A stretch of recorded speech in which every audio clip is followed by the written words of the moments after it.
எத்தனை பேர் வாழ்க்கையில் பிரிக்கப்பட்டிருக்கு? சிலருக்குலாம் நம்மளுக்கு அது ஒரு பிடிக்காத விஷயம். என்ன ஆண்டவரே நல்லா இருந்தது பிரிச்சுட்டீங்க. எத்தனை பேர் வாழ்க்கையில் பிரிக்கப்பட்டிருக்கிறீர்கள்? காதலில் பிரிக்கப்பட்டிருக்கலாம், பிரிக்கப்பட்ட காதலர்களாக இருக்கலாம், சரியா? ரைட்? இல்ல வேலை ஸ்தலத்தில் பிரிக்கப்பட்ட கொலீக்ஸாக இருக்கலாம், பிரிக்கப்பட்ட குடும்பங்களாக இருக்கலாம்.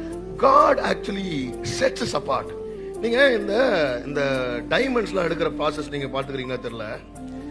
இங்க டைமண்ட்ஸ்க்கு செப்பரேஷன் ப்ராசஸ் ஒன்று சொல்றாங்க.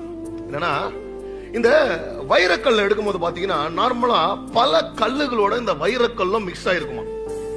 அப்போ இந்த கல்லுல இருந்து பாத்தீங்கன்னா அதை செப்பரேட் பண்ணும்போது இந்த கல்லெல்லாம் ஒதுக்கி வச்சுட்டு, பல கல்லுகள் இருந்தாலும் அந்த கல்லெல்லாம் ஒதுக்கி வச்சுட்டு வைரத்தை தனியா எடுப்பாங்களா. அப்ப அந்த வைரம் யோசிக்கும், என்னடா ஒருவேளை நம்ம சின்ன கல்லா இருக்கிறோம் நம்மள தனியா ஒதுக்கிட்டாங்களா, இல்ல இந்த கல்லெல்லாம் கலர் கலரா இருக்குது, நம்ம ஒன்னும் ரஃப் அண்ட் டப்பா இருக்கிறோம் நம்மள ஒதுக்கிட்டாங்களா, நம்மளுக்கு பிரயோஜனம் இல்லையா, இந்த கூட்டமா இருந்த கல்லுல இருந்து நம்மள தனியா ஒதுக்கிட்டாங்கன்னா அந்த வைர வியாபாரிக்கும் அந்த டைமண்ட் மர்ச்சன்ட்டுக்கு தான் தெரியும், எப்பா உனக்கு அவங்க கூட இருந்தா அதுவும் கூட சேர்ந்து உன் வேல்யூ போயிடும், உன் வேல்யூ ஜாஸ்தி, அதனாலதான் உன்னை தனியா எடுத்திருக்கிறேன். உன்னை தனியா எடுத்ததுக்கான காரணம் உன்னை பாலிஷ் போட நீ ஷைனாவ போற, உனக்கு வேல்யூ ஜாஸ்தியா இருக்க போது நீ இங்க இருக்க வேண்டிய ஆள் இல்ல, நீ இங்கேயும் இருக்க வேண்டிய ஆள்.